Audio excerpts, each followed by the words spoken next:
Bienvenue sur Loup-Garou France. Un témoignage qui s'ajoute à une liste qui n'en finit plus. C'est phénoménal. À chaque fois, c'est toujours un grand plaisir, même si on connaît très bien cet animal qui a largement été identifié, du moins pour ceux qui s'y intéressent réellement. C'est sûr, pour ceux qui écoutent BFM, TF1, ou qui ne s'intéressent pas à ces sujets-là, eux, ils sont restés dans la lycanthropie, au cinéma, dans les légendes folkloriques, dans tous ces trucs-là, évidemment. Mais nous qui connaissons le sujet, effectivement, ça ne nous étonne plus. Mais c'est toujours un grand plaisir de retrouver ces innombrables témoins, et ceux à travers le monde.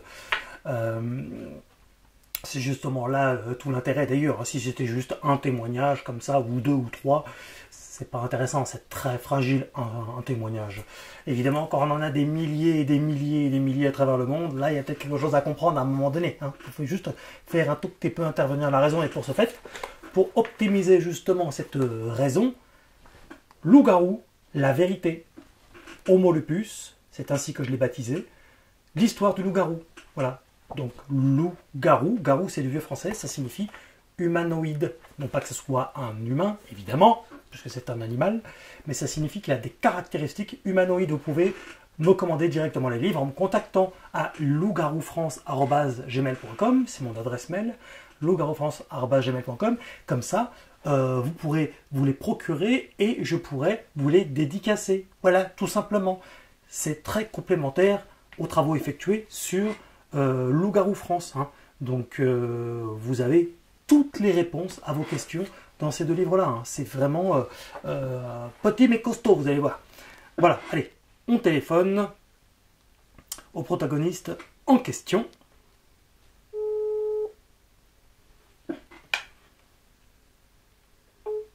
Allô? Oui, salut, c'est Morgane de Loup-Garou France. Oui, salut, ça va? Merci beaucoup d'avoir accepté de témoigner. Tu es un heureux élu. Merci à toi. Enfin, en tout cas, peut-être sur le moment, tu t'es pas considéré comme ça, mais aujourd'hui, peut-être avec du recul, tu te dis que tu as quand même eu de la chance. Ouais, bah oui, puis on m'a conseillé, on m'a conseillé de venir vers toi, quoi. On m'a dit que c'était intéressant, donc comme on connaît quelqu'un en commun, on m'a dit, je pense que ton témoignage pourrait être intéressant. Donc, Oui, tout à fait, tout à fait. Oui, alors, ça s'est passé où, déjà? Bah moi, c'est passé pour faire court, je revenais, c'était le 22 février 2021. Donc il y avait le Covid, il y avait le couvre-feu. Moi j'avais fait beaucoup de routes. J'étais de l'Oise en Picardie pour aller chercher mon chien dans le sud. Et je suis revenu, j'ai mis beaucoup de temps sur l'autoroute, il y avait énormément de bouchons, donc je me suis dit pour repartir, je vais repartir le matin, le lendemain, et je vais reprendre les nationales, départementales. J'ai traversé tous les bleds en fait. Et en fait je m'arrêtais dans le centre de la France, à Blois. Du coup j'ai traversé la forêt, toute la forêt. Je suis arrivé au bout d'un moment, j'ai été obligé de traverser toute la forêt de la Soleil. Et ça s'est passé dans la forêt de la Soleil. D'accord. En pleine forêt. Et il y avait le couvre-feu, donc personne. Honnêtement, je me souviens même pas avoir croisé une voiture. Oui, la dictature sanitaire a eu raison des citoyens. Tout le monde écoutait bien, sagement. Bah, moi j'ai eu de la chance d'ailleurs de pas mal. Je me suis pas fait contrôler. J'ai juste vu, quand j'étais chercher le chien, je suis arrivé, je fais 12 heures d'autoroute, ça m'a saoulé. J'ai juste vu la gendarmerie qui m'ont contrôlé, ils m'ont contrôlé, ils ont regardé dans ma voiture avec leur maglight, tu sais, au péage, quand je suis sorti. Oui. Mais ils m'ont pas demandé de papier. J'ai eu de la chance. En tout cas, puis tu t'es pas laissé dominer par la peur, la peur c'est véritablement un fléau, et je t'en félicite, bravo. Alors, oui, donc c'est pas très très loin de Blois, là où il y a eu, d'ailleurs j'ai fait un reportage à Blois, sur le sujet j'ai du vu Loup-Garou. ça, oui. Et sympa le reportage en plus. Oui, on a fait un bon boulot avec quelques collègues. Et alors, qu'est-ce qui s'est passé dans cette forêt? Bah, alors moi j'ai roulé en plus sachant que je précise quand même que normalement je porte des lunettes. Et là j'avais pas de lunettes, donc j'ai quand même, je peux vraiment pas aller vite, je vois pas très très loin. Et puis donc ça se passe, je croise, honnêtement après c'est la Sologne, il y a vraiment beaucoup de gibier. Donc moi je connais bien parce que j'ai habité quand même 8 ans à Blois. Donc je connais bien à peu près les alentours, etc. Et donc je sais qu'il y a énormément de gibier. Donc j'ai croisé des sangliers, j'ai croisé du cerf, j'ai croisé des chevreuils, j'ai croisé un peu de tout. Et ça s'est passé au crépuscule. Mais franchement, je sais plus combien j'ai mis de temps. Puis comme je roulais pas vite, ça a duré, franchement, ça a duré des heures. Et j'avais l'impression que ça faisait des heures que j'étais en forêt, quoi. Et donc ça se passe à un endroit, je roule, c'est tout droit. Et crépuscule.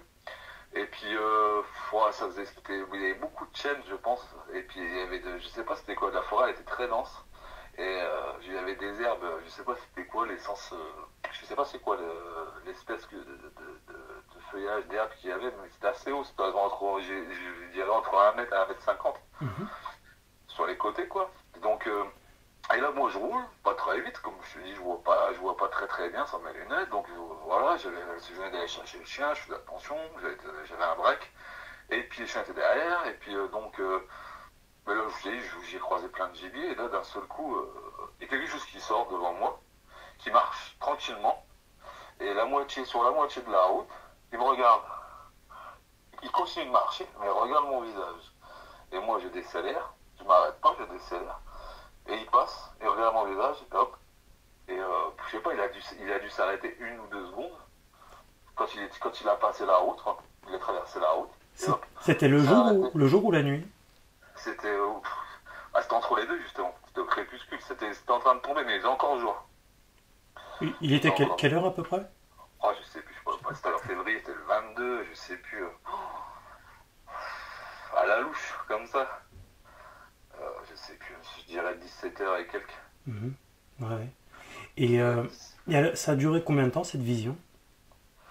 Oh, ça a duré, je l'ai vu d'assez loin quand même, enfin d'assez loin.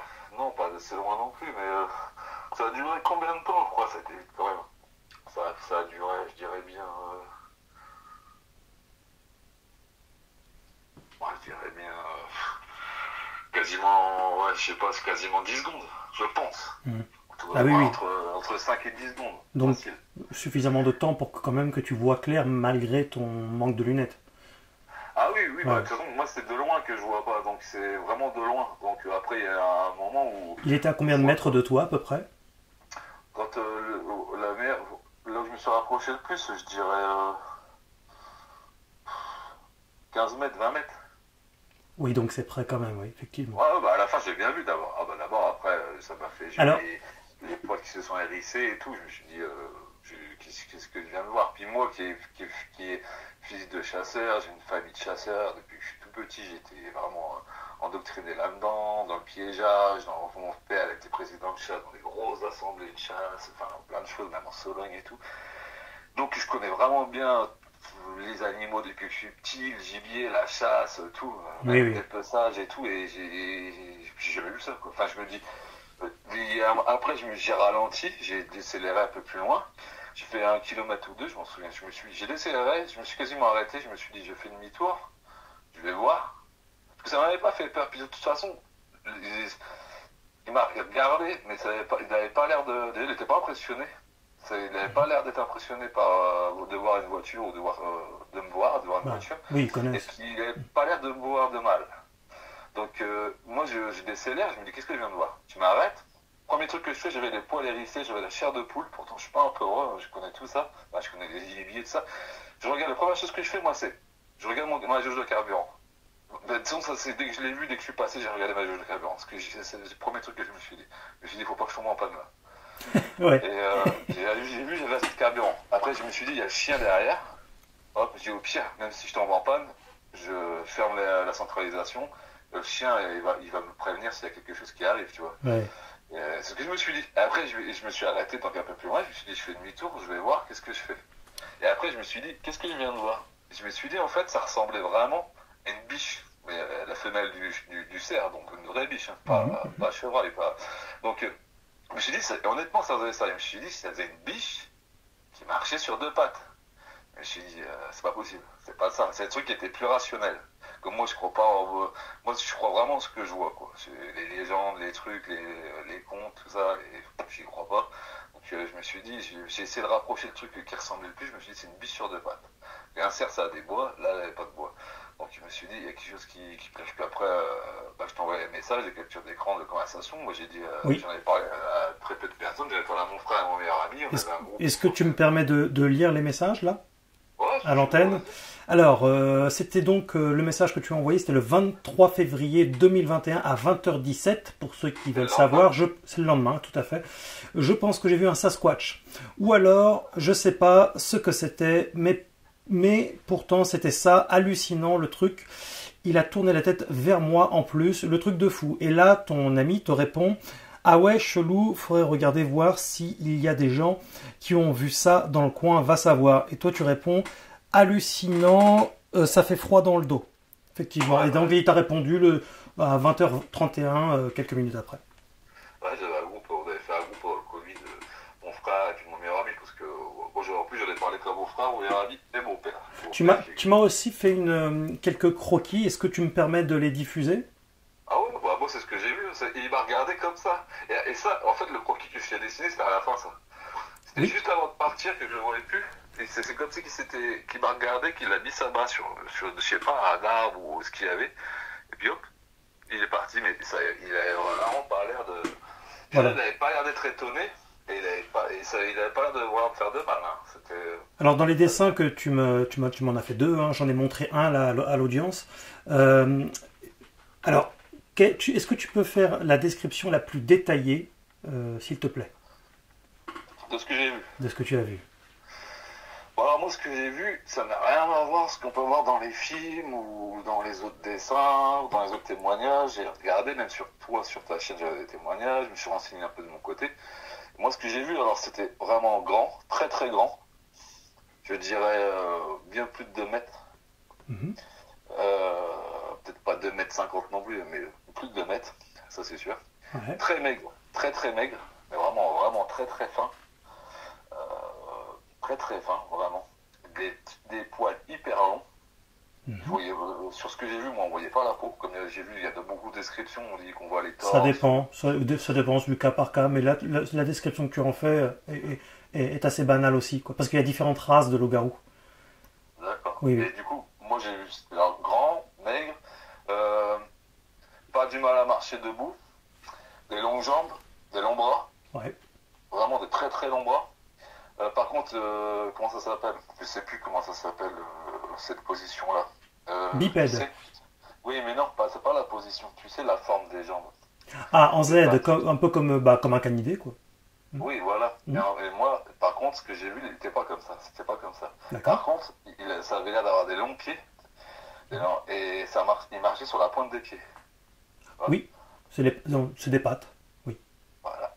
Donc voilà, mais il n'avait pas l'air trop galbé. Tu as vu ses mains? Parce que là, en l'occurrence, ils ont plus des mains que des pattes sur les membres supérieurs. Ouais, j'ai vu des mains. Après, c'était vite aussi. Hein. C'était très vite. Bah oui, j'imagine. Puis en plus, avec le choc émotionnel, automatiquement, des fois, il y a des détails qui peuvent manquer et d'autres, peut-être. Voilà, c'est forcément, si tu avais eu quelqu'un à côté de toi, il aurait peut-être vu même des choses que toi, tu n'as pas vues.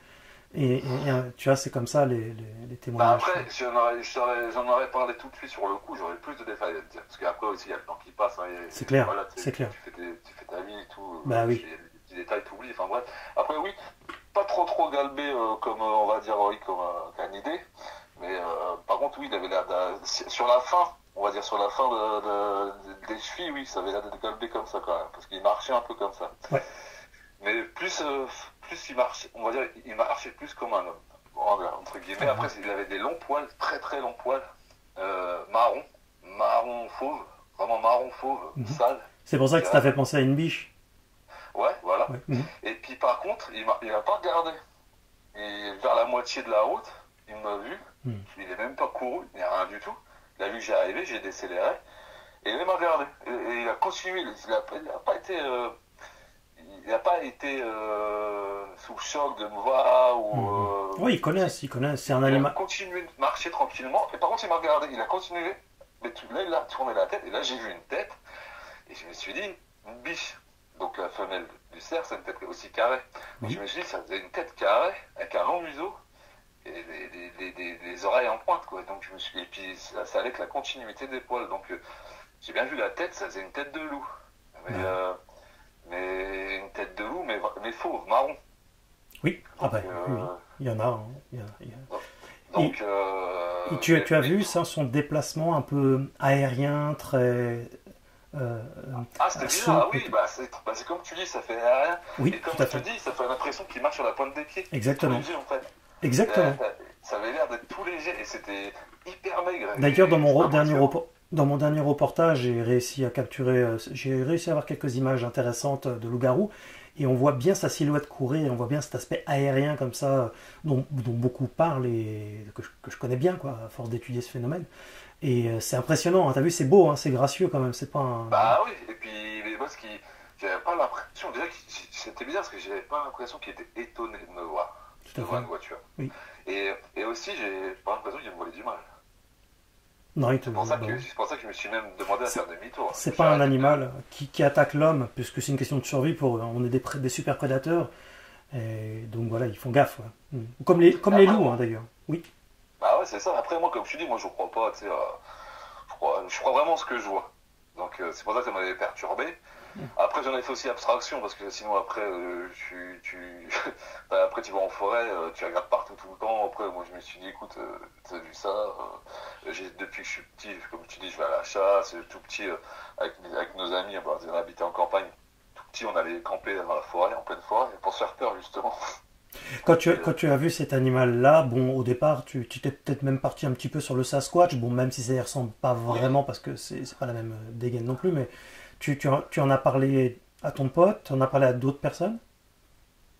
J'en ai parlé donc à mon frère, à mon père, à d'autres personnes. Enfin, mon frère, mon meilleur ami, t'as vu qu'on allait sur le groupe. Oui, Sachant que mon meilleur ami, c'est comme mon frère, parce qu'on a grandi tous les trois ensemble, et puis bah, ok. depuis tout petit. Après, j'en ai parlé, et moi, je n'en ai pas parlé à beaucoup de monde, et tout ça aussi parce que c'était gênant un petit peu pour moi. Ça me gênait de ce que j'avais vu, et puis ça me T'as mettait peur mal. qu'on se moque de toi? C'était même, ouais, il y avait un petit, non, même pas, mais déjà, qu'on allait pas me prendre au sérieux.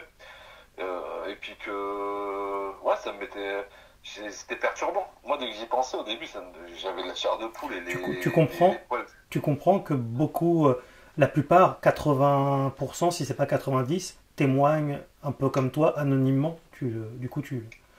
Ah bah, ouais, ça m'étonne pas. Après, moi, je pourrais témoigner même normal, hein. Je sais ce que j'ai vu. Après, moi, je dis pas. Moi, pourquoi, voilà, on en arrive là. Pourquoi j'ai dit que c'était un. Pourquoi j'ai été. Au début, je me suis dit, t'as vu une biche qui était sur deux pattes. Et je me suis dit, mec, je me suis Ouais. dit, t'as pas bu, ni rien. Tu viens de faire plus de 8 heures de route. J'avais fait 11 heures de route en tout pour revenir. Waouh. J'étais quasiment arrivé. Et je dis, t'as pas vu une biche, ça marche pas sur deux pattes, c'est impossible. Donc, qu'est-ce qui se passe? Ben, moi, je me suis dit, ça squash. Je me suis dit, c'est le truc le plus. Parce qu'en plus, comme les croquis que je t'ai fait, Mhm. ça a mis sa main. Ça a mis sa main pour se poser, quoi, pour regarder à la fin. Tu vois? Et tu sais que les Et, loups-garous montent aux arbres aussi, hein. bah, ça, je sais pas. Ah ouais. Moi, en fait, pourquoi j'ai dit ça squash? Je vais te le dire tout simplement. Parce que moi, je crois pas au loup-garou. Tout simplement. Ben oui, je comprends bien. On nous a appris à ce que ce soit de vulgaires mythes. Donc c'est normal, hein. Voilà. Ton cerveau, il est à 1000 à l'heure, là. Faut rationaliser au maximum, c'est normal. Si tu... Et moi, j'ai. Oui, pardon. Ouais, ouais, excuse-moi de te Non, couper. c'est moi, Non, c'est vas-y, moi. continue. Bah, c'est sûr que en plus faut déformater, il faut désapprendre ce qu'on a appris bah, à l'école, à la télé, tout ça, quoi. Ah, je suis d'accord avec toi, ça. Bah, après, c'est aussi ce qu'on en fait à la télé. C'est un peu comme les dents de la mer avec le requin. Bah, Tu vois ce que je veux dire? ils en font un sujet comme ça parce qu'en fait ils ne connaissent pas, et c'est toute la problématique que je rencontre moi-même, hein, depuis toutes ces années, c'est que quand on dit loup-garou, les gens ont plus tendance à se foutre de ta gueule, alors qu'en fait c'est pas du tout ce qu'ils croient. Mais si, et en plus, s'ils prenaient le temps d'écouter tout ce que je dis, tous les reportages, les témoignages et lire mes livres, là, ils se diraient merde, quand même, effectivement. Et t'as vu, ça rend humble, hein, face à la nature. On connaît pas tout. Bah oui, puis en plus, moi, j'étais pas étonné. Dans le sens, la forêt de Sologne, moi, je connais pas très bien. Ouais. Oh, les alentours, je connais, mais vraiment, la forêt de Sologne, je sais très bien. Par contre, c'est réputé pour la chasse et la pêche. Je sais très bien aussi qu'il y a beaucoup de cabanes. Quand je dis des cabanes, alors, voilà, c'est un mot, mais t'as beaucoup de styles de cabanes, on va dire, pour tout type de chasseurs et puis de porte-monnaie, on va dire. Mhm. Et, comment dire, et donc tu as beaucoup de cabanes et beaucoup d'étangs, et c'est vraiment Bien sûr. bondé de gibier, et c'est vraiment une forêt énorme. Ah, c'est Moi, clair. j'ai mis vraiment très très longtemps à la traverser, la forêt. Oui. J'en avais marre. C'est la première fois que je le faisais. En plus, couvre-feu, Covid, on n'avait pas le droit de sortir, il fallait les papiers pour aller refaire ses courses. Moi, j'ai été dans le sud, j'ai fait un peu, entre guillemets, le fou pour aller chercher mon chien, parce que le chien, sinon il allait se faire euthanasier, il allait été abandonné, donc j'ai dit, c'est pas grave, j'y vais. Donc je fais tout ça en forêt, et puis donc je connais bien, et je me dis, enfin voilà, puis depuis que je suis gamin, je vais tout le temps en forêt, etc., etc. Tu sais, c'est pas un hasard si je me suis beaucoup intéressé au sujet du loup-garou de Blois, dont, alors là, je renvoie à mon audience sur Loup-garou France. Vous verrez, il y a un reportage en plusieurs parties d'ailleurs, je crois. Mais il y a un gros travail qui a été effectué autour il y a bien des loups-garous dans cette zone-là aussi, effectivement. Et toi, alors ton père, si je dis pas de bêtises, est chasseur aussi, hein, et tu lui en as parlé. Ouais, voilà. Ouais. Il a dit quoi? Mon père, il m'a dit... alors, il m'a dit deux choses. La première chose qu'il m'a dit, il m'a dit, dis pas ça à quelqu'un, ou il me dit, tu vas finir enfermé. Typique. Ouais, elle me dit ça, mon père. Donc après on en parle, je vais plus dans le sujet. Il me dit, je pense que tu as vu quelqu'un qui t'est déguisé pour faire peur aux gens. Je dis, écoute, je lui dis, c'est bizarre. Je dis, ok, je dis peut-être. Je dis, parce que moi je sais très bien aussi, j'en ai connu un, il s'amusait à faire peur aux gens. Je ne le connaissais pas personnellement, c'était un ami d'un père d'un ami à moi. Et en fait, il faisait ça. C'était un ermite, il vivait dans une cabane dans la forêt, vraiment. Oui. Et en fait, son délire, c'était de se déguiser, faire peur aux gens sur la route. Alors là, ça pose quand même beaucoup de problèmes. Bon, déjà, allez, admettons, mais alors le mec, il est sacrément grand, puis il a un sacré costume et une sacrée morphologie qui va avec. Puis en plus, pourquoi il ferait ça pendant... oui, il y a personne qui passe. Non, pendant non. le Covid et qu'on n'a pas le droit de sortir. Ouais. Qu'on était avec nos attestations, donc je me suis dit non, c'est pas possible. Je dis ça à mon père, et mon père qui est élu, il croit pas à tout ça, il me dit non, il me dit pour moi c'est quelqu'un qui est... Il me dit soit t'as mal vu, ou il me dit soit ce que t'as vu, il me dit, tu l'as mal vu, c'était pas ça, ou il me dit c'était quelqu'un qui était déguisé pour te faire peur. Voilà ce qu'il m'a dit, mon père. Puis alors, c'est un déguisement avec un très très gros budget là, parce que c'est pas un déguisement tout pourri. Oui. Ouais. Ah bah non, c'est pas un déguisement, même la façon de bouger, oui. même ce que j'ai vu. Et moi je l'aurais vu, et j'ai vu, je me connais.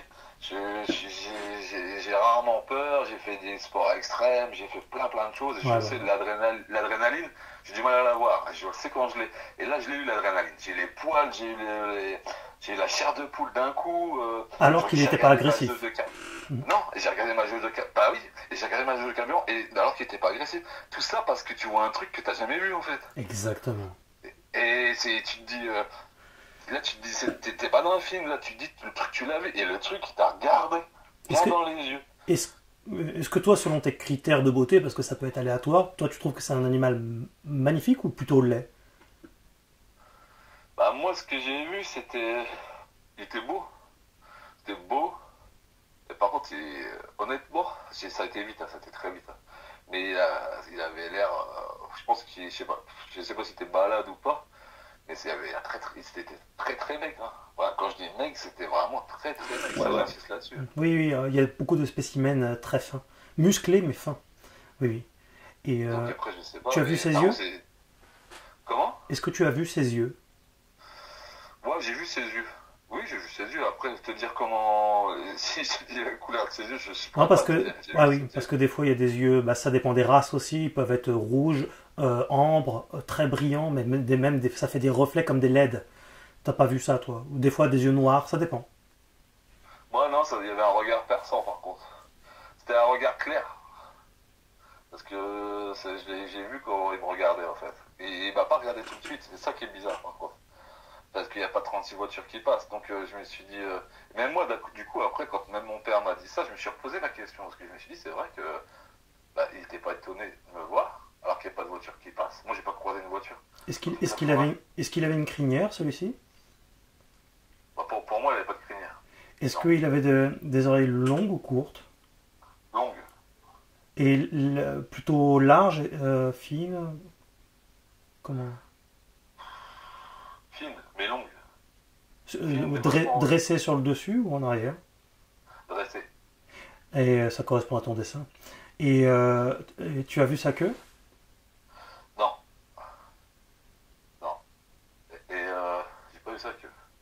Et pour moi, il n'y avait pas de queue. Pour moi. Est-ce que alors, question bête, hein. Est-ce que t'as un téléphone portable? C'est en 2021, tout le monde en a. T'as pas filmé? Bah non, parce que moi, tu sais, je m'étais sur Waze, le GPS. Oui. Et du coup, bah, moi, je suivais le GPS. En plus, je revenais de... J'avais été... Enfin, je revenais de loin, quand même. Hein. Enfin, j'avais fait 11 heures de route. Ouais. J'avais été chercher à la frontière italienne, etc. J'étais repassé par Lyon et tout. Après, j'ai fait plein de petits bleds. Ça a duré des heures et des heures et des heures. Puis à la fin, je passe la forêt de Sologne. Et puis, je devais m'arrêter chez mon frère. Et puis, je suis resté chez mon frère jusqu'au mois de février, jusqu'à septembre. Et puis, j'avais mis le GPS. Et puis, voilà. Mais puis après, tu n'y penses pas. C'est bête parce que c'est pour ça que je t'ai dit que je me suis arrêté. Parce que moi, en plus, j'ai pas peur. Hein. Après, j'ai regardé ma jauge de carburant. J'ai vu que j'avais du carburant. Je me suis arrêté 1 ou 2 kilomètres plus loin. Ah, quand même. T'as pas arrêté de... Ah non, je suis pas arrêté tout de suite. Et du coup, je me suis dit, j'y vais pas. Il faisait encore un peu jour, je dis, j'y vais, je vais voir. Au pire, je ferme les portes. Ah putain, merde. Le moteur allumé. Excuse-moi, si ça t'arrivait de nouveau, là, si tu avais de nouveau cette grâce, tu penses que tu y retournerais ou... Ouais. Bah, si, il avait pas l'air... Pour moi, il avait pas l'air... Il avait pas d'agression. Il avait pas l'air... Ça avait pas l'air... Il avait l'air de faire son chemin, c'est tout.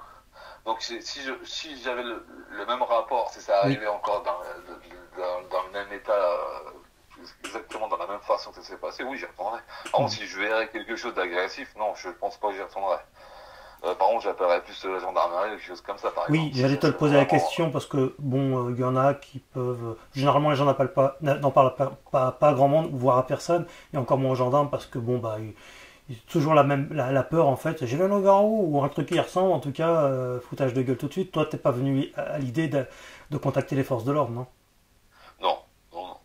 Et du coup, j'avais le GPS, je m'en souviens, j'ai un vieux break, c'est pas un vieux break, mais c'était un Mégane, mais du coup, tu sais, j'avais l'adaptateur pour mettre le téléphone dedans, tu sais, sur l'aération. Du coup, je mettais Waze là-dessus, en plus, moi, je connais toutes les routes, hein.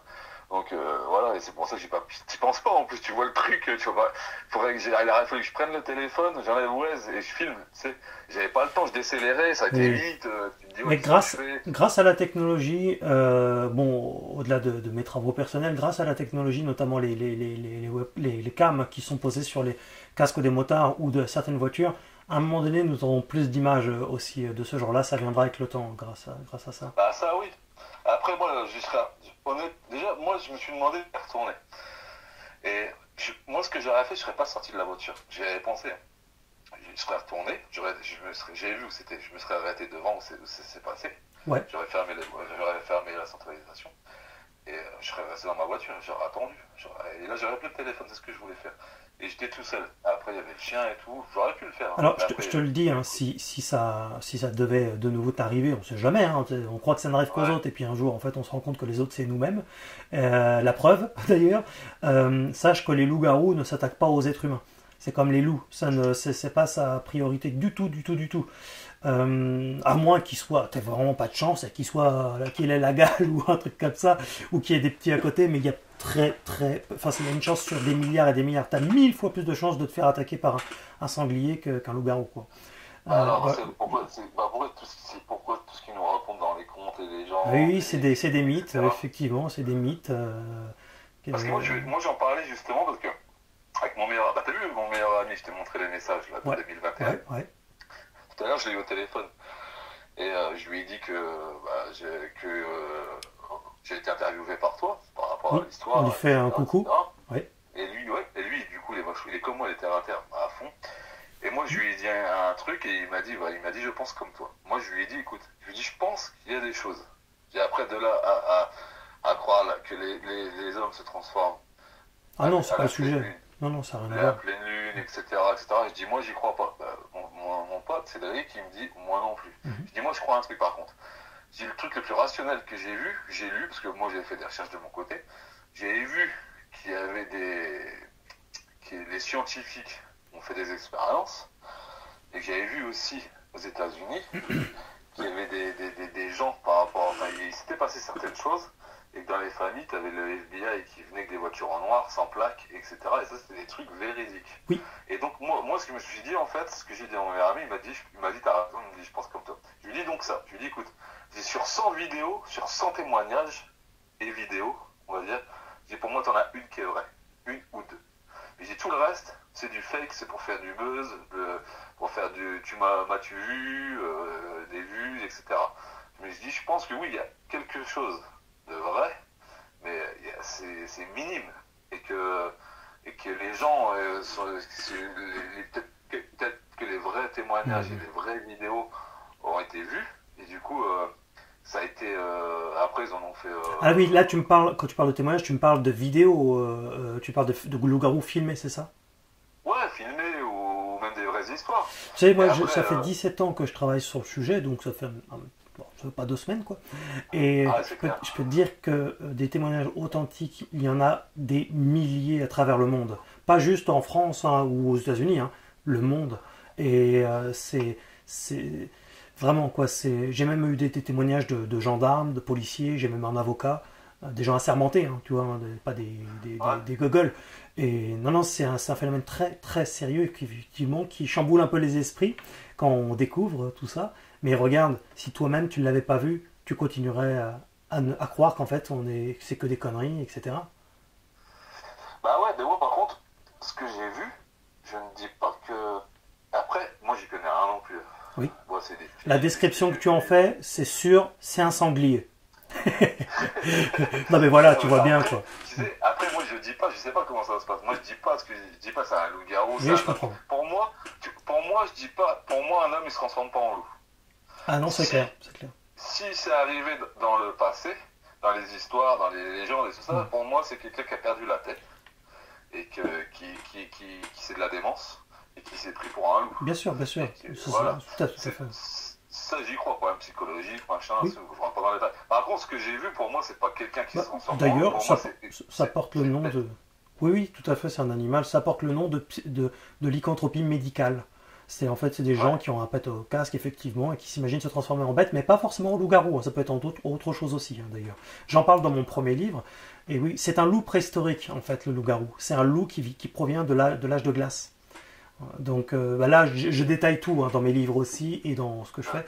Donc non, c'est vraiment une race de loup à part entière. Oui, et il y a des sous-races dans cette race de loup là, bien précise. Et j'ai répondu vraiment, j'ai beaucoup travaillé là-dessus. Et c'est non seulement au-delà de la réalité de ce phénomène-là, j'ai obtenu énormément de réponses avec les années, avec le temps de travail. Et tout est très cohérent et j'en suis arrivé au fur et à mesure du temps à la cohérence, à l'absolu, qu'en fait, non seulement c'est un sujet extrêmement terre à terre, bien qu'étant quelqu'un spirituel, mais moi j'ai après une petite formation en théologie, tout ça, donc voilà, même si sur le plan spirituel, il y a des choses spirituelles qui existent, il n'y a pas de problème, mais tout n'est pas spirituel, et c'est pas parce qu'on ne comprend pas qu'il faut spiritualiser un sujet. Il faut d'abord chercher à l'expliquer de façon terre à terre, cohérente, par la raison. Et là, on y est totalement. Et c'est pour ça que, en toute humilité, j'ai un petit peu de crédit dans ce que je fais. C'est parce que justement, moi, je suis quelqu'un de très spirituel, mais je sais aussi redescendre sur terre. Oui, et ça, c'est important. Donc, tu fais bien de signaler que c'est pas un lycanthrope du tout. C'est bien un animal. Ouais, c'est un animal. Moi, ce que j'ai vu, c'est un animal. Ça, c'est clair. Oui, c'est pas un fantôme. Il vient pas d'une dimension parallèle ou d'extraterrestre. C'est vraiment un animal qui a su perdurer. Et en fait, je fais une liste dans mes livres, hein, c'est une liste non exhaustive de plein d'animaux en fait qui existent depuis l'ère préhistorique et tu vois, en fait, en soi, c'est pas extraordinaire. C'est pas le seul animal. Il y en a plein qui évoluent de façon différente selon le contexte géographique. Pourquoi ça reste caché? Pourquoi on peut pas Alors, de mon point de vue... C'est les médias, c'est le gouvernement, c'est quoi en fait? Qu'est-ce qui se passe? De mon point de vue, puisqu'il y a certaines autorités qui sont au courant, j'ai eu des sources par rapport à ça, hein, j'ai tout exposé sur Loup-garou France, à mon avis, la réponse la plus cohérente, c'est que c'est quand même un animal déjà rare, mais qui est aussi en voie d'extinction. Et pour tenter de le faire perdurer tant bien que mal, eh bien, ça ne se sait pas, et c'est pour éviter aussi qu'il y ait des braconniers, des gens qui ont la gâchette un peu facile, des viandards, des trucs comme ça, des curieux qui commencent à chercher à le trouver et à le dégommer, et ça serait vraiment dommage. Donc, on sait très bien comment est l'humain. Quand il ne connaît pas, quand il est curieux, il a tendance à tout casser, à tuer, etc. Et donc, il est bien plus probable que ça soit lié à un animal qui soit en voie de disparition. Mais voilà, donc c'est des animaux qui vivent dans les grottes, dans les cavités, dans les carrières, pour se protéger de l'humain. Ils ont développé des caractéristiques biologiques extraordinaires aussi. Hein. Justement, ça leur permet de passer relativement incognito, même si des fois on peut les voir, surtout dans certaines zones bien précises. Mais il y a une dominante dans l'est et dans le sud-est de la France. Là, il se trouve que toi, tu te rapproches de l'est de la France, hein, tout doucement, dans la zone en question. Tu n'es pas totalement dans l'est, mais tu t'en rapproches. Mais oui, il y a des zones plus propices que d'autres. Et... Bah, disons que la forêt, elle est dense, elle est énorme, la forêt de Solane. Donc, oui. Ça m'a pas paru bizarre. Enfin, si, ça m'a paru... j'étais choqué. Mais dans un sens, ça me paraît pas bizarre non plus de croiser quelque chose comme ça dans une forêt aussi grande. Oui, on se rapproche de l'est de la France tout doucement. Et beaucoup dans le sud-est aussi, beaucoup de témoignages. Après, c'est vrai qu'ils traversent les frontières, il n'y a pas de problème, hein, Suisse, Italie, tout ça, enfin ils vont un peu partout forcément, mais c'est comme ça qu'ils survivent. Déjà, c'est des animaux nocturnes, principalement, et il y a des témoignages de jour, hein, mais principalement nocturnes, et aussi, ils vivent dans les carrières. D'ailleurs, j'ai fait un reportage, tu l'as peut-être vu, bon, il y a plusieurs reportages sur le sujet d'ailleurs, dans cette zone-là. C'était au Bois des Gars. Il y a plein de gens, évidemment, qui vivent dans la région, ne savent pas, et forcément, c'est pas leur sujet, mais là, en dessous de la terre, quoi, il y a plus de 40 km de carrière. Je te laisse imaginer, hein, 40 km de carrière, ce que ça représente, il faut se lever tôt pour les faire. Hein. Et en plus, j'ai appris bien plus tard que ces carrières-là étaient reliées à d'autres petites cavités qui amenaient jusqu'à Paris. Bon, là, on est finalement sur 100-200 km, enfin, ça devient très très compliqué, mais ces animaux n'ont aucun problème, grâce à leur qualité athlétique, d'aller dans des zones dans lesquelles on ne va pas. Et ils voient la nuit. Hein. C'est vraiment des animaux nocturnes. Et puis ils peuvent grimper aux arbres. Enfin, ils ont une force monumentale. Hein. C'est un super prédateur. Hein. Donc. Moi, j'y connais rien. Mais après, c'est ce que c'est pas ça tout à l'heure. Au début de la conversation, je te disais, j'avais pris l'exemple des dents de la mer. Ouais. Par exemple, le requin. Moi j'en ai déjà vu. J'habitais dans le sud. J'ai déjà vu des requins. C'est-à-dire le requin, moi j'ai déjà vu un requin blanc par exemple, tu vois, j'habitais dans le sud, j'étais en train de pêcher, j'ai déjà vu un requin blanc face à moi, énorme. Et je veux dire, ça, je te prends cet exemple-là, c'est parce que c'est l'image qu'on en fait depuis des années, par exemple dans les films. Du coup, les gens en ont peur, tu vois, ils se mettent ça dans la tête. Avec les loups-garous, c'est pareil. Moi je m'en souviens quand j'étais, je sais pas quel âge que tu as, moi j'ai 39 ans. Je me souviens quand j'étais gamin, je regardais une série, ça s'appelait La malédiction du loup-garou. Je connais très très bien. Hein. C'est ce qui m'a donné. J'adorais cette série américaine.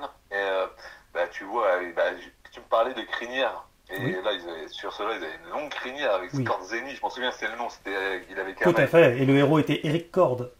Voilà, c'était ça. Je me souviens de tout. Avec le pentagramme qui saigne, etc. Oui, bien sûr. Premier épisode avec son berger allemand et tout. Tout à fait. Tout ça, enfin, je m'en souviens très très bien. Et du coup, ça te fait peur. Tu te dis, wow. Mais j'étais petit, moi, je me suis dit, wow, j'étais vraiment petit, je me suis dit, la vache. Et c'est pareil, c'est comme dans les dents de la mer, en fait. Ils t'en font une image de. Du coup, t'as peur. Tu te dis, c'est pour ça que moi, je pense, quand je l'ai vu, et moi, c'était pas une question vraiment de peur. Ça a été après. C'était quand je me suis arrêté un peu plus loin, que j'ai réfléchi à ça. Sur le coup, quand je l'ai vu, je me suis dit, qu'est-ce que tu viens de voir? C'est quoi ce C'est trop rapide, t'as pas le temps d'avoir peur réellement, quoi, sur le moment. J'ai eu la chair de poule. J'ai eu les poils qui se sont hérissés, et c'est après que j'ai réfléchi à tout ça. Et par contre, tu vois, là, ça me fait plus trop rien quand j'en parle, parce que c'était 2021, mais au début, quand j'en parlais, et ça me faisait comme si je faisais... Honnêtement, je vais être sincère avec toi, si mes meilleurs amis écoutent après le témoignage, ils commentent, ils te le diront. Moi pour mettre de l'adrénaline en sport extrême et tout, j'étais chaud. Donc, ça a un rapport.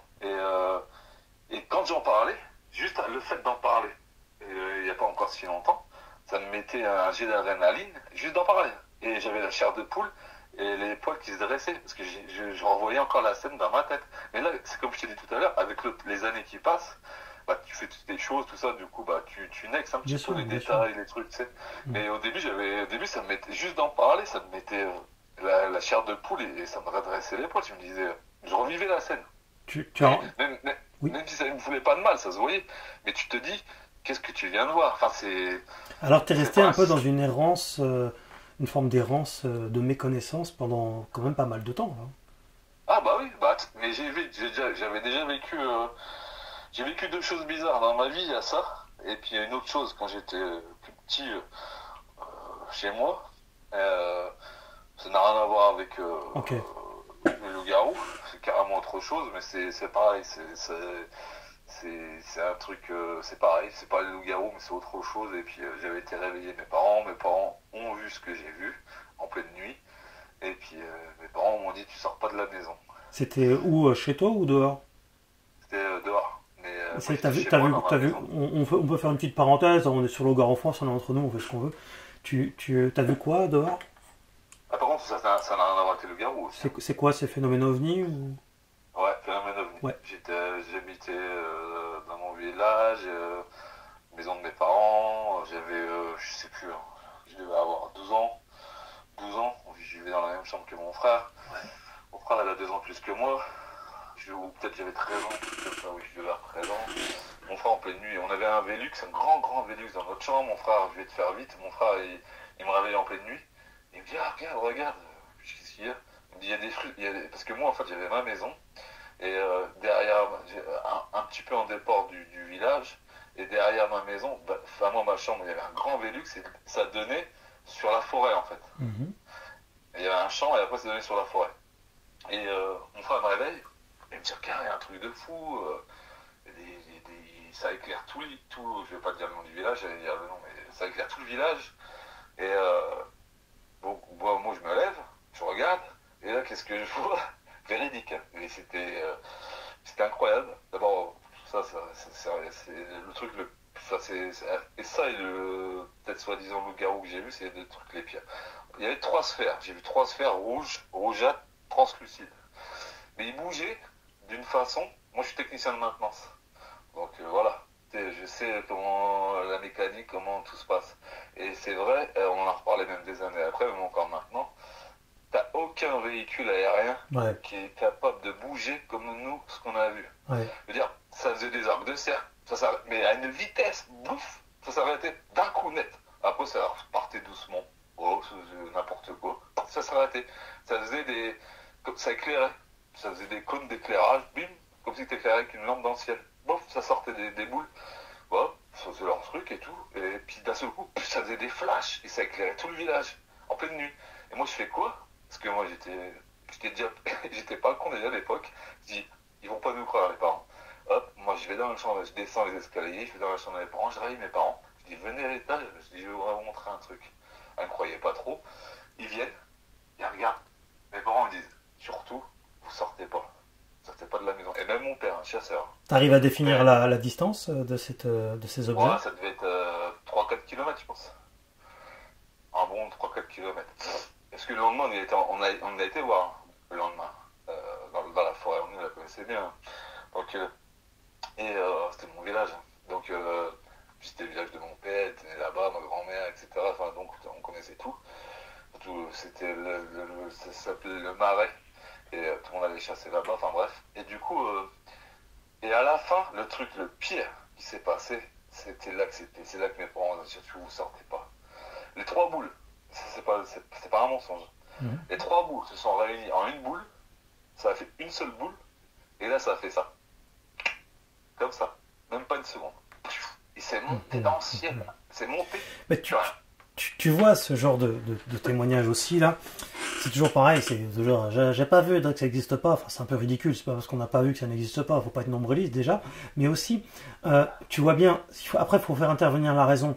Un témoignage, je le disais juste avant de t'appeler à nos abonnés, un témoignage évidemment ça reste fragile, 2 témoignages, 3 témoignages c'est toujours fragile, quand tu commences à en avoir des milliers et des milliers à travers le monde, un peu comme le tien, au bout d'un moment, il faut juste faire intervenir la raison. Il ne peut pas y avoir que des tarés, que des menteurs, que des drogués, etc. C'est pas possible en fait. Et puis, le phénomène ovni est une réalité profonde, c'est évident. Il ne peut pas y avoir que des fous. Moi-même, j'ai eu une expérience aussi qui va dans ce sens-là. Mais non, je te crois volontiers. Hein. Mon père, le lendemain, il a eu encore des explications, si tu veux savoir. Dis-moi. Et même, mon père, il m'a dit, moi j'habite pas loin d'une base aérienne, une des plus grosses bases aériennes de France. J'habite à quoi? 10 km. À cette époque-là, 10-15 km. Mon père, qui était un ancien de l'armée, etc., il m'a dit, chaque fois, il essayait de trouver une raison quoi, rationnelle. Et il me disait, je pense que c'est des véhicules de l'armée. Il lui dit des véhicules aérien de l'armée. Mais quel véhicule aérien bouge comme ça? Alors après, moi, de mon point de vue, je ne peux pas hermétique à ce type d'explication, même si je résume pas tout de la sorte, parce que le propre de l'armée, c'est que c'est pyramidal aussi. C'est-à-dire on ne sait pas ce qu'il y a au-dessus et ce qu'il y a encore au-dessus, etc. Il y a donc des engins que peut-être non seulement le grand public ne connaît pas, mais même ceux qui, en tant que militaire, ne connaissent pas non plus. Un militaire ne connaît pas tout, ça dépend de son statut, etc. Ça dépend de là où il bosse. Mais ça n'exclut pas pour autant l'existence d'autres civilisations qui viennent soit d'autres planètes, ou soit même de mondes plus subtils. Hein. Pourquoi pas? Tout est envisageable, on ne connaît rien. Donc voilà. Écoute, moi je voyais pas... Moi, après j'ai fait ma vie et tout, je te parle là, ça on était gamin. Oui. Moi je voyais rarement mes parents, mon frère et tout, on était rarement, j'ai qu'un frère, donc on était rarement les 4 réunis, mes parents, ma mère, mon père, mon frère et moi. 2018, donc c'est pas si vieux que ça, 2018 on arrive à se réunir, tous les 4. J'étais redescendu à Blois justement, et puis on fait une bouffe le midi, et puis on reparle de tout ça, comme nous on a pas mal déménagé dans le sud, dans le centre, enfin voilà. On parle de tout ça et on parle de cette soirée-là. Et donc des années plus tard, hein. Donc c'est pas si vieux que ça. Et tu vois, mon père disait toujours pareil, et moi mon frère, enfin déjà moi je suis dans la maintenance et tout, et puis voilà, je suis terre à terre, et puis je sais ce que je vois, je sais comment ça marche, de la mécanique, etc. Et l'hydraulique, enfin tout ce que tu veux, enfin je sais traîner un véhicule aérien, ce qu'il peut faire, ce qu'il ne peut pas faire. Même un drone. Du moins pour ceux qu'on connaît. Oui. Ce qu'on a fait, ce que j'ai vu, je veux dire, c'était hallucinant les trucs. Et puis, si tu veux, ça faisait un arc de cercle, un demi-arc de cercle, à une vitesse impressionnante, et bam, ça s'est arrêté comme ça, tu vois. Tu peux pas t'arrêter même un humain va pas supporter ça, ils mettent des jets, tu vois, ça va, tu peux pas t'arrêter comme ça. Ah bah t'arrives, t'es en mode c'était caché après. Voilà, tu vas te prendre le pare-brise en gros, tu vois ce que je veux dire, c'est pas possible. Donc on en parlait encore avec mon père en 2018, un midi on en était tous les 4. Et moi mon frère qui est vachement aussi terre à terre, et franchement il est collé mon frère, c'est pas n'importe qui non plus. Et lui il croit en rien, donc il est pire que moi. Et lui il disait à mon père disait ça, mon frère soutenait, il disait écoute papa, il disait moi je crois pas aux ovnis, je crois pas à tout ça, mais il disait ce qu'on a vu, c'est pas un véhicule de la Terre. Il dit c'est pas un véhicule humain, c'est pas un véhicule aérien piloté par des gens. Il dit c'est impossible, il dit ça peut pas bouger comme ça et ça peut pas partir à une telle vitesse. Et en plus ce qu'on a vu c'était un truc de fou parce qu'à la fin ça réunit en 3 boules, enfin les 3 boules sont réunies en une boule et c'est monté mais allez une seconde, puis rien, tu vois. Donc on a vu ça et mes parents et c'est ce qui est marrant tu vois, c'est parce que mon père, j'ai vu parce que quand t'es gamin, je pense pas pareil. Et quand j'ai vieilli, je me suis dit en fait, il était pas sûr de lui mon père non plus. Pourquoi il nous a dit de pas sortir? Et qu'après, tu vois, et après il dit c'est des véhicules sûrement de l'armée. Pourquoi il nous dit de pas sortir? C'est parce qu'il est pas sûr de lui. Oui, tout à l'heure tu me parlais de la malédiction de Loup-garou, on est à peu près de la même génération, moi j'ai 44 ans au moment où on parle. À notre époque, il y avait l'émission Mystère sur TF1, présentée par Alexandre Balou.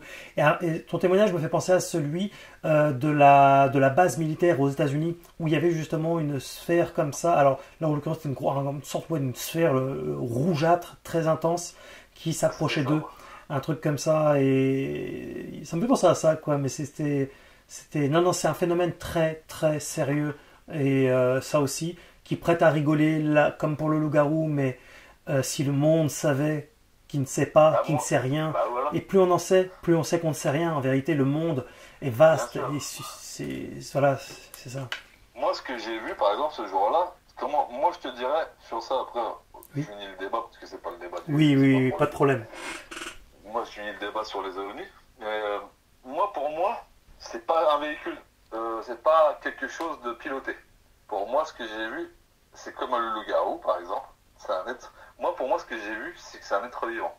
Les boules, elles étaient en plus translucides, rougeâtres translucides. Pour moi, il n'y avait pas de véhicule, il n'y avait rien de mécanique, il n'y avait rien de. Pour moi, c'est quelque chose de vivant. Alors après, je sais pas les ovnis. Parce que tu y affilies une intelligence, quoi, c'est ça.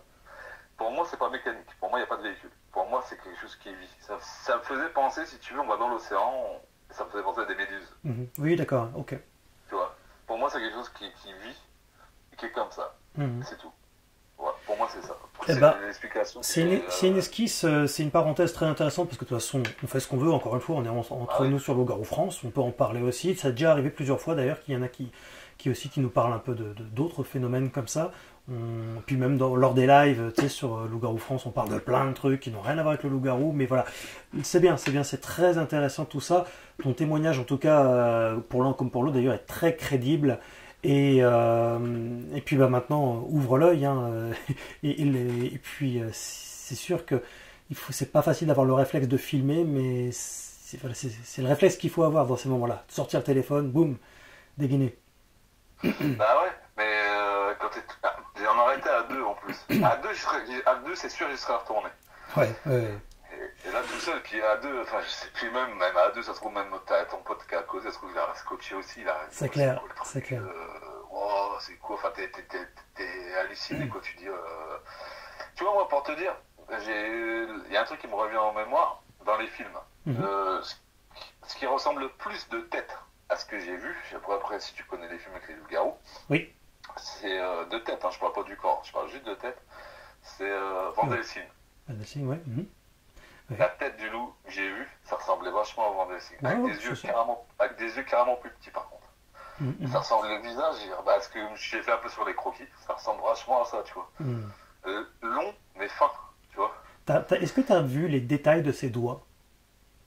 Non. Tu as bien vu quand même que c'était plus des mains que des pattes de canidés normaux, quoi? Ah, j'ai vu que ça faisait des longues mains. Des longues mains, d'accord. Tout était long en fait. Il était pas large, il était vachement long et haut. Oui. Les bras vachement longs, les pattes, les jambes vachement longues. Et par contre, c'était pas des pattes arquées comme un canidé. Mais par contre, la fin des pattes, oui. Comme quoi je pourrais te dire qu'il ressemble à ça. Comme du gibier par exemple. Comme, un hérisson. Qu'est-ce que c'est ça? Un hérisson, forcément. Je sais pas ce qui ressemble un peu à ça. Un singe un peu, tiens. Oui. Un singe. Ouais, je vois très très bien. D'ailleurs, dans la description, exactement, la description que j'explique dans ce que je fais, c'est qu'il a 60% de loup, 30% du singe, et j'y mets même un 10% de la hyène par rapport à certains détails au niveau de la gueule, la mâchoire, des trucs comme ça. Mais oui, on peut pas imaginer un croisement parce qu'il ne leur sortirait jamais quelque chose d'un croisement pareil. C'est pas possible, quoi. Les chromosomes ne sont pas du tout les mêmes. Mais par contre, effectivement, il y a de ça. D'ailleurs, je le disais juste avant, garou, ça signifie humanoïde. C'est donc un loup qui a des caractéristiques humanoïdes. Loup-garou, c'est ce que ça signifie. Loup humanoïde. Tu vois, c'est du vieux français, ça. Mais si tu as l'occasion de lire mes livres, tu vas voir qu'il y a énormément de choses. Ouais, ils sont sur Amazon aussi, tu peux les trouver. Mais c'est... Tu vois, plus tu en apprendras, plus tu diras waouh. Oui. Quand plein de personnes qu'on connaît en commun, quand on m'a mis en contact avec toi, oui. Moi, je connaissais pas ta chaîne, etc. Du coup, j'ai quand même été voir tout avant de Bien sûr. contacter. Et puis, j'ai vu, c'était intéressant. Puis, j'ai vu les livres, ils ont l'air intéressants. On s'est rencontrés, elle s'appelle Delphine, on la salue également. Et on l'avait rencontrée au Bloody Festival, je crois que c'était en 2012, donc ça date. Et on parlait déjà de loup-garou à cette époque-là. Voilà, elle avait créé parce que c'est une artiste, hein, elle fait beaucoup de créations. Et elle avait créé une grosse gueule de loup-garou énorme, quoi. Et je lui avais dit que voilà, moi je connaissais très très bien ce sujet-là. Et puis bon, voilà, on a eu un très très bon feeling. Et on est resté en contact avec le temps. Et voilà, elle fait des sculptures, tu sais, c'est pas de l'animatronique, hein, des trucs comme ça, comme au cinéma. Je connais bien, parce que moi je suis collectionneur, justement. Moi. Ah, très bien. Moi aussi. C'est pour ça que je la connais. Oui, super. C'est dans ce cadre-là qu'on s'est rencontrés. Et puis... après, elle a fait une sculpture, un Critters, tu sais. Voilà, on avait fait ça.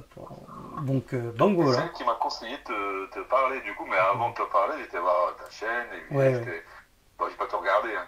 J'ai vu tes livres, j'ai regardé quelques témoignages, puis j'ai vu Blois. Je dis, tiens, c'est marrant, moi j'habitais juste à côté pendant 8 ans. Oui, j'ai un ami qui a vu un loup-garou empaillé dans le château de Blois, mais ça fait très très longtemps. Hein. Depuis, il n'est plus là. Ou en tout cas, ou alors il est caché, mais là, il y a beaucoup de festivités, il y a beaucoup de trucs avec les dragons qui sortent, tu sais. Oui. Alors, son loup-garou, il l'avait vu. Alors, c'était dans une pièce où il y avait des animaux étranges empaillés. Et c'était une pièce qui était gardée. C'était pas une pièce dans laquelle le grand public allait. D'ailleurs, il en parle dans le reportage. Ah, je l'ai vu. Ah oui, oui, oui, et puis c'était réel. C'était pas et des témoignages dans ces zones-là, j'en ai eu plusieurs. Et moi-même, j'ai eu une expérience rapprochée avec cet animal. Non, c'est. Ça, c'est quoi comme expérience? Oula, j'en ai eu beaucoup parce qu'en fait, je sillonne la France et j'ai fait 15 reportages de terrain. Donc, faut vraiment que tu ailles voir ça. La plus grosse expérience, je dirais que c'est très difficile d'en définir une, mais écoute, la dernière prise que j'ai eue est vraiment pas mal du tout parce que là, en l'occurrence, c'est la première fois que j'ai réussi à avoir une image de loup-garou avec mes caméras de chasse. Où certains venaient me faire des leçons en me disant oui, non, mais ça marchera pas comme ça, tu as dit que cela, en fait, ils connaissent pas du tout le sujet, ils connaissent rien. Et, bon, voilà, moi j'ai continué dans ma lignée. Sur ma lignée, j'ai installé 6 caméras de chasse sur une zone bien définie, pas n'importe où. Et puis sur l'une des images, on voit bien un loup-garou, on voit parfaitement la silhouette courir, avec son style très aérien, très athlétique comme ça. Et on le voit bien courir et à un moment donné, il y a même la caméra qui a bougé. Il a dû taper dans la caméra ou se frotter aux lanières, je ne sais pas ce qu'il a foutu. Mais je suis tombé aussi face à lui et on voit parfaitement ses yeux dans la pénombre, en plein sur le bord d'une route. Donc je me suis arrêté carrément sur la route. Je suis descendu, tout ça. J'ai été vers lui. Et puis il est resté face à moi pendant peut-être... je sais pas, une minute, un truc comme ça. Enfin, tu sais, on perdait un peu la notion du temps, mais c'est à peu près ça, quoi. Et il s'est barré, je ne l'ai pas vu se barrer. Il était très très noir, manifestement, parce que malgré mes lumières, on voit vraiment que ses yeux jaunes intenses, ambre, et ça corrobore exactement avec ce qu'a vu le témoin, qui est venu d'ailleurs avec moi sur le terrain pour me montrer la zone exacte. Enfin, tu verras ce reportage, il est sorti donc d'abord sur la zone membre de loup-garou-france.fr. C'est une version longue. Je sors toujours des versions longues pour les abonnés. D'accord, je le regarde celui-là. Ah oui, loup-garou-france.fr, zone membre. Il était loin de lui? Non, il n'était pas loin, il était à peut-être 40 mètres, 50 mètres, un truc comme ça, environ. C'est toujours très difficile de mettre une distance exacte la nuit. Tu regardais Oh oui, en face, et j'avais les lumières, 2 lumières, une sur mon front et une dans la main, et ma caméra, enfin mon caméscope. Et j'avais vu déjà au long. Bon, je ne veux pas tout te raconter parce que tu le verras, mais tu vas voir que c'est une sacrée aventure, et moi j'essaie maintenant d'aller en reportage seul. J'explique dans tout ce que je fais, c'est que je veux optimiser les chances et je pense que ça portera ses fruits au fur et à mesure du temps. C'est que quand on est plusieurs, on parle plus, on fait plus de bruit, on laisse plus d'odeur aussi, on est face à un animal. Donc automatiquement, c'est mieux de rester, j'allais dire, dans une forme de discrétion. Alors, c'est pas forcément amusant, parce que tu sais, t'es là, tout seul, tu ne parles pas, tu fais rien, t'écoutes. C'est pas cool, c'est pas cool du tout la chasse au loup-garou. C'est pas enfin, je veux dire, il faut être très patient, il faut vraiment avoir envie, puis voilà, c'est spécial. Il n'y a pas une ambiance, tout ça, machin, t'es juste là et t'attends en fait. Donc c'est particulier. Mais bon, voilà. C'est pas agressif non plus. Là, alors, j'ai déjà rencontré des loups-garous, je suis déjà tombé sur des loups-garous agressifs, mais j'ai jamais eu essuyé d'attaque. Agressif parce que c'est quand même c'est un canidé, c'est un animal sauvage, c'est pas un pouic-pouic, donc faut faire gaffe. Mais je veux dire, s'il avait voulu m'attaquer, il m'aurait attaqué 10 000 fois. J'ai déjà eu des grognements à quelques mètres seulement de moi, et je connais plein de gens à qui c'est arrivé aussi. Des grognements de canidés, vraiment, mais puissants, pas comme un sanglier qui peut émettre des bruits bizarres aussi, impressionnants. Non, c'est vraiment comme un lion, un tigre, c'est quelque chose. Donc oui, j'ai déjà... Je sais pas. Ah si, mais par contre, ils ont un coffre d'enfer, un coffre comme très très large, comme les gorilles. Mais, enfin, à différents degrés, mais ça a un coffre, vraiment. Et c'est pour ça que ça a une sonorité très impressionnante. Et donc je suis pas resté, généralement, de toute façon c'est comme un chien, quand on te grogne dessus, tu restes pas comme un con à attendre, tu t'en vas. Donc ça m'a fait peur à plusieurs reprises, parce qu'on sait jamais, Surtout qu'on est dans un contexte très précis, parce que déjà la nuit, c'est pas normal de sortir la nuit et d'être dans une forêt, on n'est pas fait pour ça, on n'est pas des êtres nocturnes, Bah on est voilà. plutôt des êtres diurnes, donc il y a toute une ambiance qui se met en place quand même, c'est spécial, mais effectivement dans ces moments-là, je suis pas resté, mais j'ai eu d'autres expériences rapprochées où je suis resté, parce qu'il n'y avait pas de réaction hostile. On sait jamais, il pourrait quand même y avoir un bébé, ou plusieurs, ou il pourrait être malade, pas bien luné, on sait jamais, mais sinon, globalement, c'est pas dans sa nature de s'attaquer à l'homme. D'ailleurs, tu vois, il grogne parce qu'il prévient. Parce qu'en fait, il a peur. Donc il se méfie. Sinon, il grognerait pas. Bah, moi, ce que j'ai Oui. vu, pour moi, de toute façon, moi, je vais te le dire honnêtement, moi, j'y crois pas.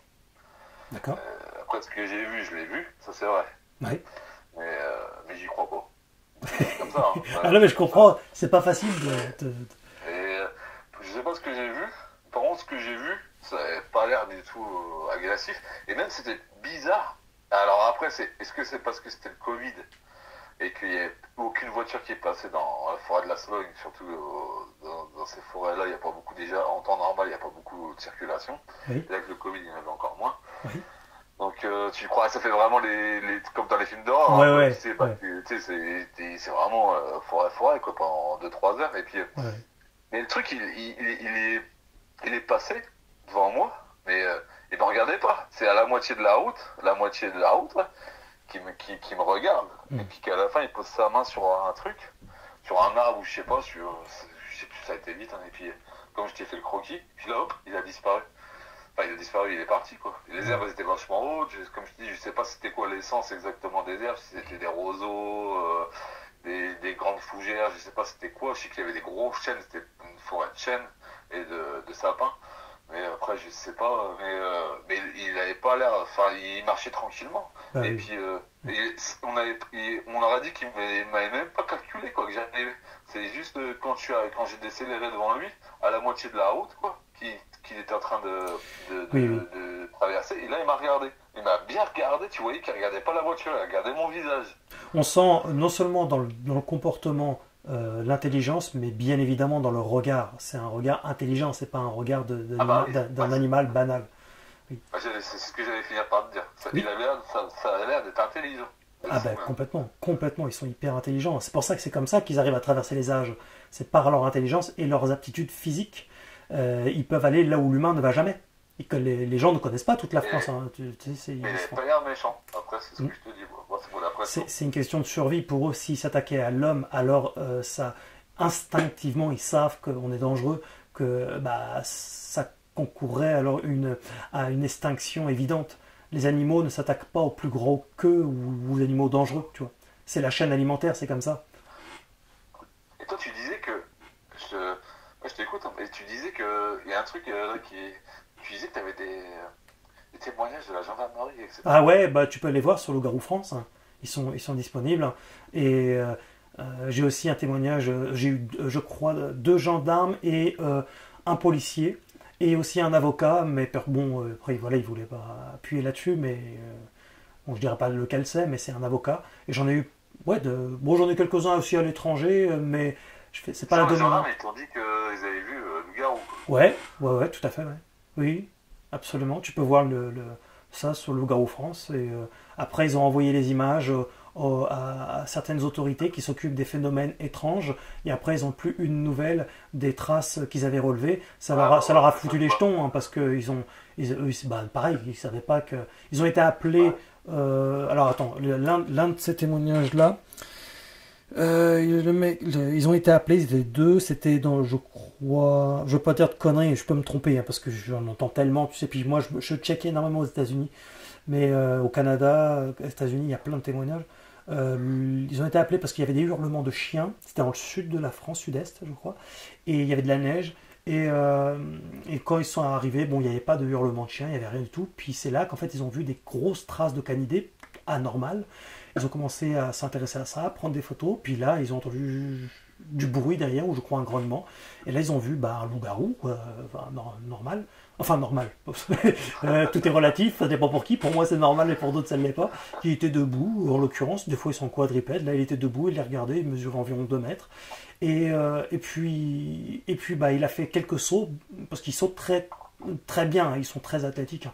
Et il a fait quelques sauts en longueur comme ça. Ils font des sauts prodigieux, hein, de 4 mètres, 5 mètres, 6 mètres en longueur. Hein. C'est pas des petits sauts comme ça, ils trépignent pas. Et puis après forcément ils étaient choqués, ils ont relevé ce qu'ils pouvaient relever, mais ils ont envoyé ensuite les images, les photos de prise sur un corps spécial, mais après ils ont eu plus de nouvelles. Après il y en a même un qui me disait que il avait eu des emmerdes parce que il en parlait de temps en temps et on lui a expliqué qu'il fallait qu'il arrête de parler de ces choses là, tout ça. Après il y en a qui se foutaient de sa gueule aussi. Et il en a eu marre quoi, au bout d'un moment, il est même parti, notamment à cause de ça, il se foutait trop de sa gueule. Mais c'était. Non, c'est un phénomène. Moi, c'est bizarre. Hein. Oui. Moi, c'est bizarre, hein, parce que ça rejoint ce que tu dis. Parce que moi je l'ai vu. Enfin, ce que j'ai vu, je sais pas c'est quoi. Déjà, je t'en parle, mais je sais pas c'est quoi. C'est un sanglier. C'est un sanglier.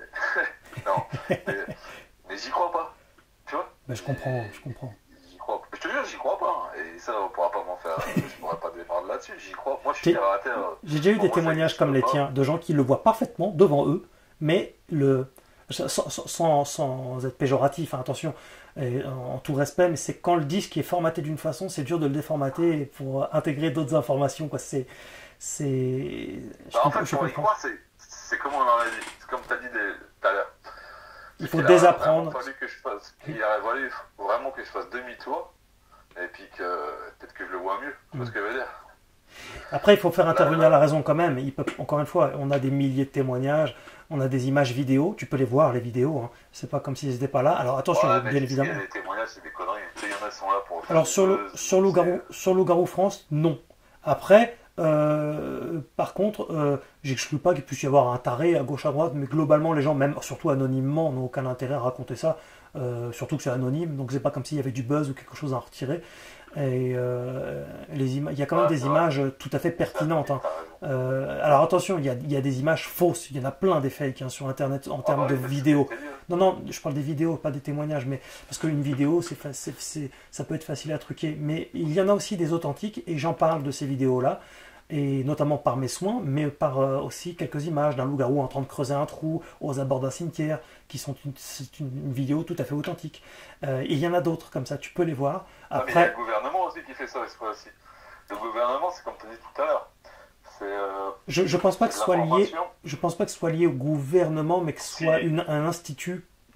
Parce que le gouvernement, le but du gouvernement, de la politique. S'ils veulent le cacher, c'est qu'ils vont te faire du fake. Eux, ils vont faire exprès de faire du fake. Oui, mais il y a plusieurs instances en fait dans tout ça. Le propre du gouvernement, c'est de gouverner le peuple, c'est d'orienter les foules, etc. Et je pense pas qu'au gouvernement, la majorité le savent. En fait, tout ça, c'est pyramidal, tu vois. Donc, je pense que la majorité ne sont pas au courant. Tu vois, si tu parles des hommes politiques, par exemple en France et ailleurs, même ceux qui sont puissants, ils sont pas au courant. Eux, ce qui les intéresse, c'est le pognon, c'est le pouvoir, c'est comment orienter les foules, etc. Mais la faune animale, c'est pas un sujet pour eux. Ça se passe dans des sous-couches, en fait, hein, à mon avis. Mais quoi qu'il en soit, ouvre l'œil, parce que on sait jamais, ça peut t'arriver une deuxième fois. Et... Moi, je pense pas que ça m'arrivera. Oh, c'est pas. Ça m'est jamais. J'ai tout le temps été en forêt, enfin, pas tout le temps, mais franchement, si, quasiment. Enfin, j'ai tout le temps habité à côté de la forêt. Les étangs, la forêt, les lacs, tout ça. Et ça m'était jamais arrivé, quoi. Donc, bah oui, mais il y a plein de gens comme ça. J'ai plein de témoignages, par exemple, même des chasseurs qui me disent oui, moi je passe mon temps en forêt, j'ai jamais rien vu. Et puis ça arrive un jour, boum, ah bah tu vois, tu fais moins le malin. C'est voilà, il fallait pas être trop nombriliste, c'est pas parce que ça t'arrive pas à toi que ça peut pas arriver déjà aux autres. Premièrement, et puis voilà quoi, encore une fois c'est un animal qui se méfie hein, parce que quand il entend les bruits de feu, il reste pas là à attendre. Hein, en plus il connaît. C'est ça qui me paraît bizarre justement moi, c'est que en plus c'est le Covid, donc à mon avis si lui il est là depuis un moment, écoute bien ce que je vais te dire, s'il est là depuis un moment, déjà Sologne il n'y a pas beaucoup de passages de voitures, alors en plus avec le Covid et puis les attestations, t'as pas le droit de sortir, donc en moins de voiture, lui, bizarre. Normalement, il veut pas se faire voir, tout ça. Et il déboule, tranquille, il marche. Puis il me voit arriver, il tourne la tête, et puis il me regarde dans les yeux jusqu'à la fin, il pose sa main sur un arbre, je sais plus quoi, sur une branche, et donc il part. Et moi je passe. C'est ça qui m'a paru, je me suis dit, c'est pas crédible. me suis dit, t'as eu une hallucination, mec, c'est quoi le délire? Ouais. Je me suis dit, tu sais, qu'il avait pas peur, hein, normal, quoi, tu sais. Et ça peut paraître étrange, mais la majorité des témoignages, ce ne sont pas des chasseurs qui passent pourtant beaucoup de temps dans les forêts. Attention, j'ai des témoignages de chasseurs, hein, j'en ai vu, mais ils se méfient beaucoup plus des chasseurs à cause de l'odeur de la poudre, à cause des pétards, à cause du bruit que ça fait.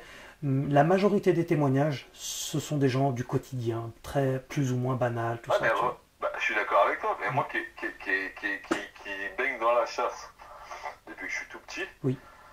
Moi je chasse pas, mais je suis. Parce que moi, tu accompagnes. J'accompagne. Par contre, tout le reste de ma famille chasse. Mais il n'y a que moi qui n'ai pas le permis de chasse. J'aime bien aller avec eux, mais de temps en temps, mais c'est tout. Mais alors explique-moi une chose. Moi qui connais vachement bien la chasse sur toutes ses coutures. Donc pourquoi, dans les chasses, t'as pas de chien, si t'as un loup-garou, admettons, dans le coin, pourquoi t'as pas de chien qui attrape un loup-garou et qui alors, les chiens, pardon, les loups-garous mangent des chiens, mangent des chats aussi d'ailleurs, soit en passant, un peu comme Alf. Ils bouffent des chiens, c'est un super prédateur. Hein. En fait, les chiens sont toujours agglutinés au principe de la chasse, c'est-à-dire au bruit d'armes à feu. Donc c'est des animaux, ils le sentent instinctivement que là il y a danger avec les chiens, tout ça. Et du coup, ils se barrent. Ah oui, ils s'en vont. Oui. Et puis s'il y a plusieurs personnes, même s'il y a plusieurs personnes et des chiens, ils s'en vont aussi, ils vont pas rester. Par contre, un chien s'il y a une personne et un chien qui traîne, il faut se méfier quand même. Mais surtout s'il est tout petit, le chien. Ah, tu veux dire si c'est en période de chasse? Ah non, il se barre. Mais tu sais, c'est pas des animaux qui sortent trop la journée. 30% des témoignages, à peu près, hein, attention, c'est pas au pourcentage près, sont plutôt de nuit, à la coucher du soleil et de nuit.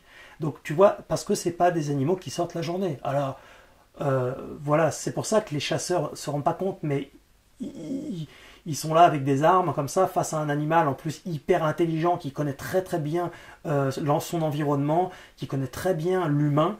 Et c'est pour ça d'ailleurs qu'ils te regardaient comme ça, parce qu'ils savent très bien, ils connaissent bien les voitures, ils connaissent bien l'environnement. C'est pas une biche, c'est pas un sanglier, ils sont 10 fois plus intelligents. Et ils ont une intelligence vraiment c'est pour ça qu'à travers les âges, on les a appelés loups-garous. Hein, c'est parce que justement, ils ont une intelligence humanoïde, humaine. Et sans être des humains, mais ils ont une intelligence comme je les assimile beaucoup à des singes sur le plan d'intelligence et certains points morphologiques, notamment la longueur des bras et la taille du poitrail aussi. Mais tu vois, c'est tout, en fait, c'est tout, en toute humilité, hein, c'est presque une science cet animal-là, et c'est pour ça que j'ai écrit des livres là-dessus. C'est parce que vraiment, ça ouvre à énormément de questions que je me suis posées automatiquement moi-même au départ quand j'ai découvert ça moi par hasard, hein, d'ailleurs, hein, moi j'avais un site qui s'appelait loup-garou.org, c'était pour parler de loup-garou, du cinéma, de la mythologie, des choses comme ça, c'était pas pour parler de la réalité. C'est que quand j'ai ouvert ce site là, que sur le forum on venait me raconter des histoires de loup-garou, où là j'ai pris connaissance de ce phénomène là, et là forcément j'ai beaucoup travaillé là-dessus, mais au départ c'était pas pour avoir des témoignages, je savais pas. Je te parle de ça il y a environ 17 ans. J'ai commencé vers 2007-2008, je crois.